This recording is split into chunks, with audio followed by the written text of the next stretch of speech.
Hi ಎಲ್ರಿಗೂ ನಮಸ್ಕಾರ, welcome back to my channel. So last ವಿಡಿಯೋದಲ್ಲಿ ನಾವು ನೇತ್ರಾವತಿ ನದಿಗೆ ಬರೋವರೆಗೂ ನೋಡಿದ್ರಿ. ಸೊ ಬಂದಾದಮೇಲೆ ಏನಾಯಿತು ಅನ್ನೋದನ್ನು ಈ ವಿಡಿಯೋದಲ್ಲಿ ತಿಳಿಸ್ಕೊಡ್ತಾ ಇದ್ದೀನಿ. ನಾವೆಲ್ಲರೂ ನೇತ್ರಾವತಿ ನದಿಗೆ ಬಂದು ಸ್ನಾನ ಎಲ್ಲ ಮುಗಿಸಿ ಧರ್ಮಸ್ಥಳ ದೇವಸ್ಥಾನದ ಕಡೆಗೆ ನಡ್ಕೊಂಡು ಹೊರಟ್ವಿ. ಹೋಗ್ತಾ ದಾರಿಯಲ್ಲಿ ಶಿವನಾಮ ಜಪಿಸ್ಕೊಂಡೇ ಹೋಗಿದ್ದು.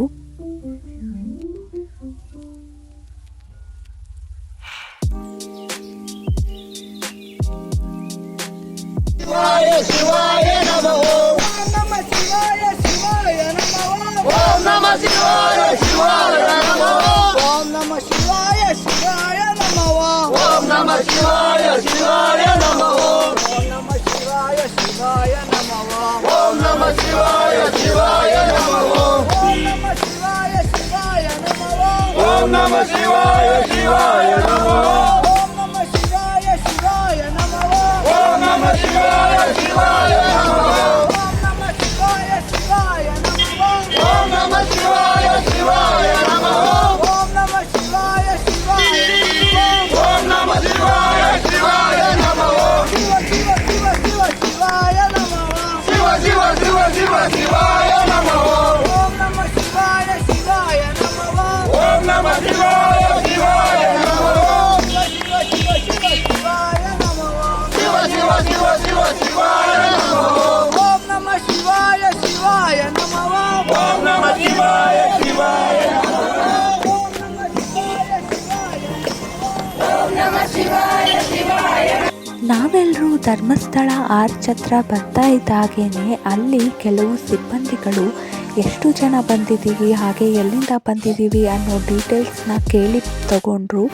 ಹಾಗೆ ಎಲ್ರಿಗೂ ಬಿಸಿಲಿಗೆ ಕುಡಿಯೋದಕ್ಕೆ ಅಂತ ತಂಪಾಗಿರೋ ಜ್ಯೂಸ್ ಕೂಡ ಕೊಟ್ಟರು. ಸೊ ಜ್ಯೂಸ್ ಕುಡಿದು ಮತ್ತೆ ಮುಂದೆ ಬಂದ್ವಿ. ನೆಕ್ಸ್ಟು ಹಾಗೆ ಇಲ್ಲಿ ಸಿಗೋ ಅಣ್ಣಪ್ಪ ಸ್ವಾಮಿ ದೇವಸ್ಥಾನದ ಮುಂದೆ ಕೂಡ ಸ್ವಲ್ಪ ಹೊತ್ತು ಭಜನೆ ಮಾಡಿದ್ವಿ.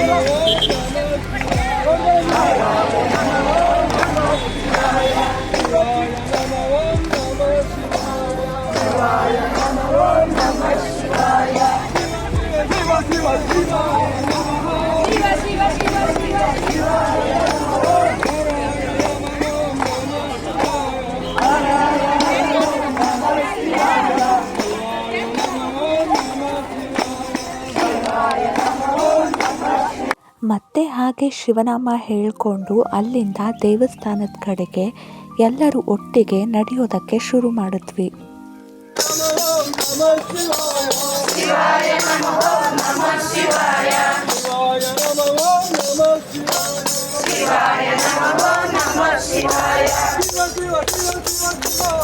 ಸೊ ಅಂತೂ ಇಷ್ಟು ದಿನ ಎಲ್ಲಿಗೆ ಬರಬೇಕು ಅಂತ ನಡೆಯೋದಕ್ಕೆ ಶುರು ಮಾಡಿದ್ವೋ ಅಲ್ಲಿಗೆ ಬಂದು ತಲುಪಿದ್ದೀವಿ. ದೇವಸ್ಥಾನದ ಮುಂದೆ ಎಲ್ಲರೂ ಜೊತೆಯಾಗಿ ನಿಂತ್ಕೊಂಡು ಇಲ್ಲೂ ಸ್ವಲ್ಪ ಹೊತ್ತು ಶಿವನಾಮ ಹೇಳಿದ್ವಿ. ಹಾಗೆ ಭಕ್ತಿಯಿಂದ ಕುಣಿಯೋರು ಡ್ಯಾನ್ಸ್ ಕೂಡ ಮಾಡಿದ್ರು.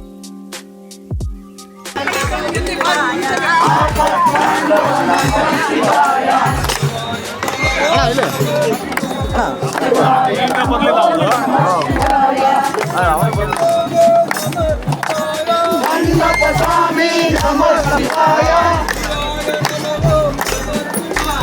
ಶಿವಾಯ ನಮಃ ಶಿವ ಶಿವ ಶಿವ ಶಿವ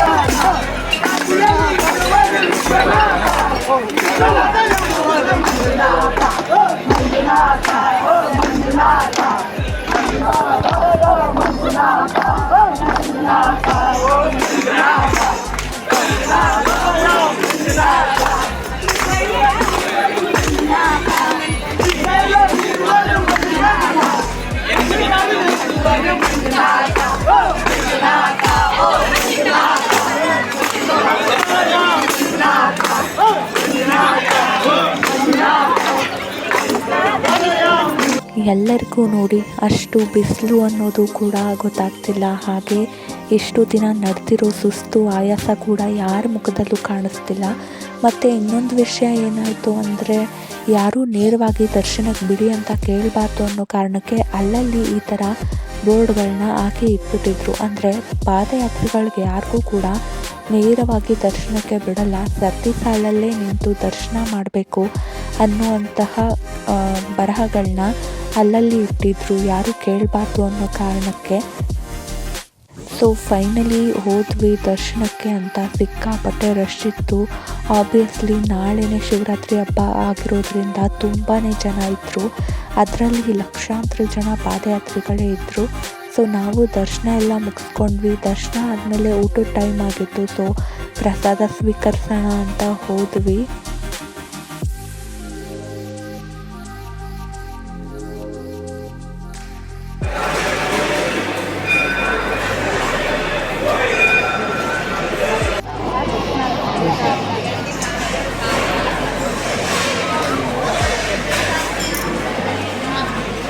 ಪ್ರಸಾದ ಕೂಡ ಸಿಕ್ತು. ಊಟ ಮುಗಿಸ್ಕೊಂಡು ಹೊರಗಡೆ ಬಂದ್ವಿ.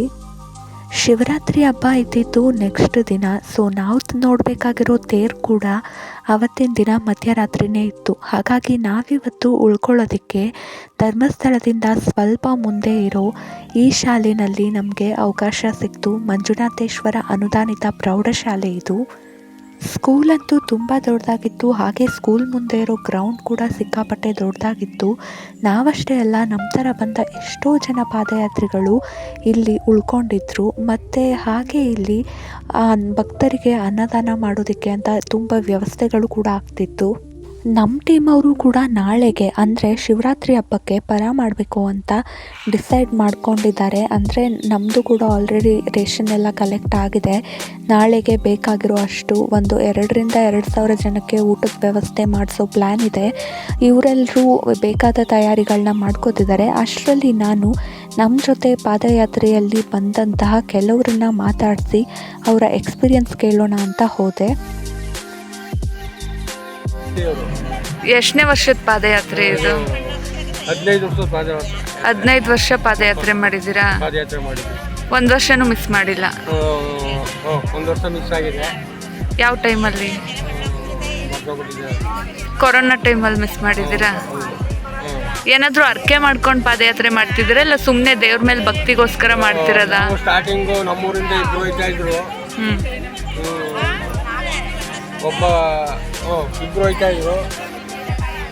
ಇಬ್ರು ಹೋಯ್ತಾ ಇರ್ಬೇಕಾದ್ರೆ ನಾವು ಆಗ ಅವ್ರು ಹೋಯ್ತವ್ರಲ್ಲ ತಡೆಯಪ್ಪ ಅಂತಂದು ನಾವು ಪ್ರಯತ್ನ ಕೊಟ್ಟು, ಆವಾಗ ನಾನು ಮೈಗಪ್ಪ ಅಂದ್ಬಿಟ್ಟು ಜವರಗೌಡ ನಾನು ಇಬ್ಬರು ಅವ್ರ ಜೊತೆ ಹೋಗಿ ಈಗ 15-16 ವರ್ಷ ಯಾತ್ರೆ ಮುಗಿಸಿದ್ದೀವಿ.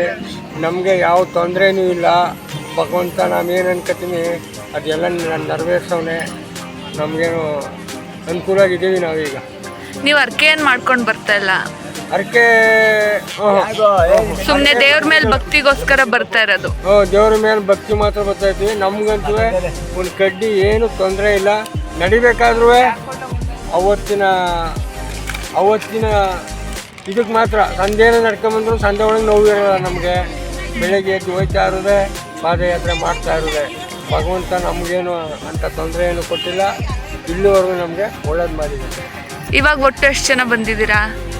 ಯಾವಾಗ? ಈಗ ಈ ವರ್ಷ 150 ಜನ ಏನೋ ಬಂದಿದ್ದೀವಿ ನಾವು. ಮೊದಲು ನಿಮ್ಮೂರಿಂದ ಬರ್ತಿದ್ದು ಇಬ್ರು, ಈ ಸಲ 150 ಜನ ಬಂದಿದ್ದೀರಾ. ಈಗ ಅಕ್ಕಪಕ್ಕ ಊರವರು ಸೇರ್ಕೊಂಡವ್ರೆ, ಅವರೆಲ್ಲ ಸೇರ್ಕೊಂಡು ಈಗ 150 ಜನ ಆಗಿದ್ದೀವಿ. ಯಾವ ಊರಿಂದ ಬಂದಿದ್ದೀರಾ ಅಂಕಲ್? ಮಂಡ್ಯದಿಂದ ಎಷ್ಟು ಕಿಲೋಮೀಟ್ರು ಧರ್ಮಸ್ಥಳ? ಅಷ್ಟು ದೂರ ನಡ್ಕೊಂಡೇ ಬಂದಿದ್ದೀರಾ ನೀವೆಲ್ಲರೂ? ಎಷ್ಟನೇ ವರ್ಷದ ಪಾದಯಾತ್ರೆ ಇದು? 6ನೇ ವರ್ಷ. ನಿಮಗೆ ಹೇಗಿದೆ ಅಂಕಲ್ ಎಕ್ಸ್ಪೀರಿಯನ್ಸು? ಆರೋಗ್ಯ ಭಾಗ್ಯ ಕೇಳ್ಕೊಂಡು ಬರ್ತಾ ಇದ್ದೀನಿ. ಆರೋಗ್ಯ ಭಾಗ್ಯ ಏನು 3 ಹುಟ್ಟು ಬಟ್ಟೆಗೆ ನಮಗೆ ಇದಿಲ್ಲ. ಸರಿನಾ? ಆರೋಗ್ಯ ಭಾಗ್ಯ ಚೆನ್ನಾಗಿದೆ.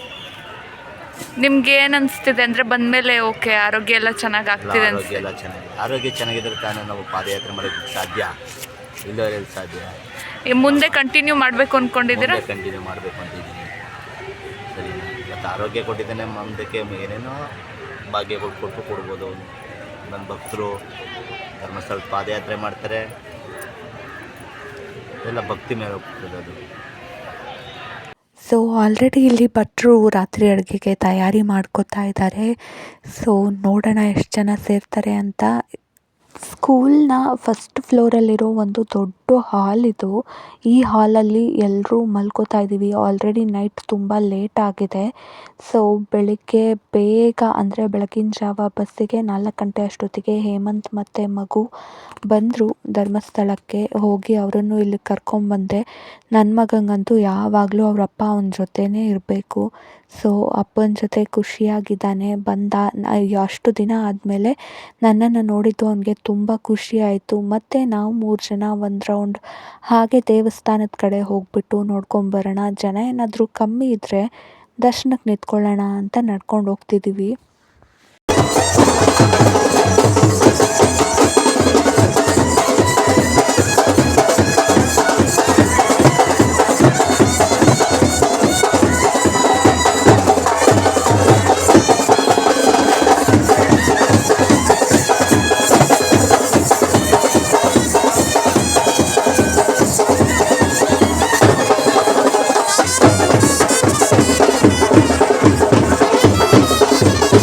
ನಮ್ಮ ಟೀಮ್ ಅವರು ಹೇಗೆ ಅಣ್ಣಪ್ಪ ಸ್ವಾಮಿ ಟೆಂಪಲ್ ಹತ್ರ ನಿಂತ್ಕೊಂಡು ಓಂ ನಮಃ ಶಿವಾಯ ಹಾಗೆ ದೇವರ ಭಜನೆಗಳನ್ನ ಆಡ್ತಾ ಇದ್ವೋ ಅದೇ ರೀತಿ ಇಲ್ಲಿ ಬೇರೆ ಟೀಮ್ನವರು ವಾದ್ಯಗಳನ್ನು ನುಡಿಸ್ತಾ ಇದ್ದರು.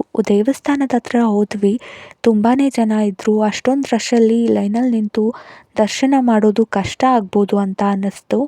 ಹಾಗಾಗಿ ಹೊರಗಡೆಯಿಂದನೇ ನಮಸ್ಕಾರ ಮಾಡಿಕೊಂಡು ಉಜಿರೆಯಲ್ಲಿ ಸೂರ್ಯದಲ್ಲಿರುವಂಥ ಸದಾಶಿವರುದ್ರ ದೇವಸ್ಥಾನದ ಹತ್ರ ಬಂದ್ವಿ. ಇಲ್ಲೂ ಕೂಡ ತುಂಬಾ ರಶ್ ಇದ್ದರು.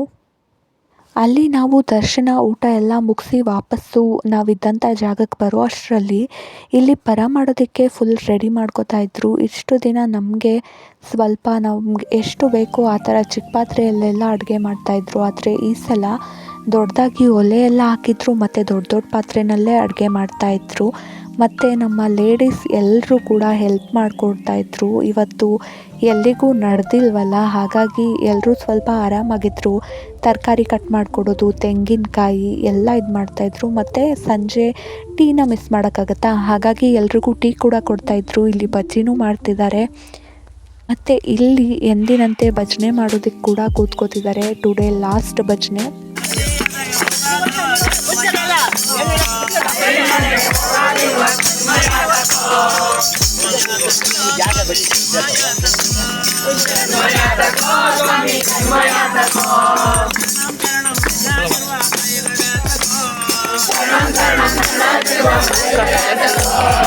ಆ ಕಡೆ ಭಜನೆ ಮಾಡ್ತಾ ಇದ್ದರೆ ಈ ಕಡೆ ಅಡುಗೆ ಪಾಡಿಗೆ ಅಡುಗೆ ಆಗ್ತಾ ಇದೆ.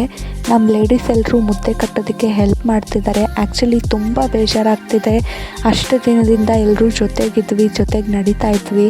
ಇವತ್ತು ಲಾಸ್ಟ್ ಡೇ, ಮತ್ತು ನಾಳೆಯಿಂದ ನಮ್ಮ ಜೀವನ ನಮಗೆ, ಹಾಗಾಗಿ ಒಂಥರ ಬೇಜಾರಾಗ್ತಿದೆ. ಬಟ್ ಇಷ್ಟು ದಿನ ನಡೆದಿದ್ದು ದೇವರ ದರ್ಶನ ಎಲ್ಲನೂ ತುಂಬ ಖುಷಿನೂ ಸಹ ಕೊಟ್ಟಿದೆ.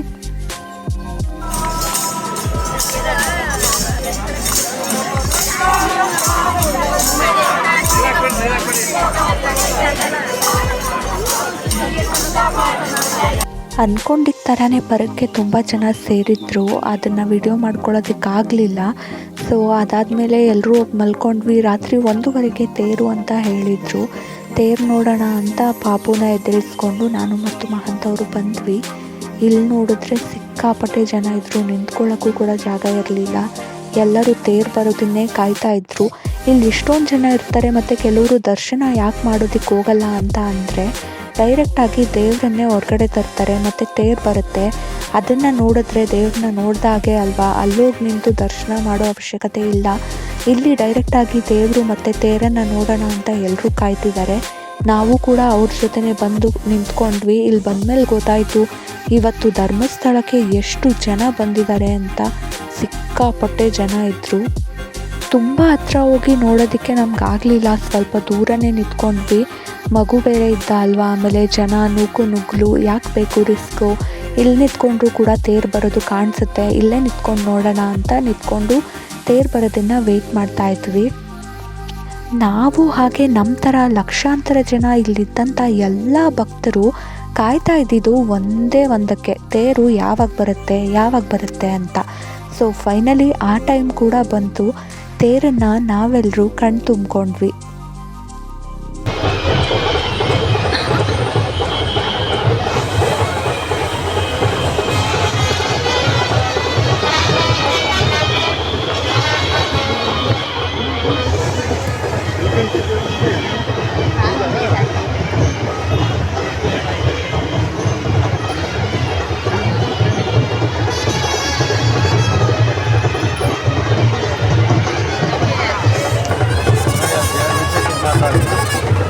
ತೇರು ಮುಗಿತಾ ಇದ್ದ ಹಾಗೆ ಎಲ್ಲರೂ ತಮ್ಮ ಊರುಗಳ ದಾರಿ ಹಿಡಿದ್ರು.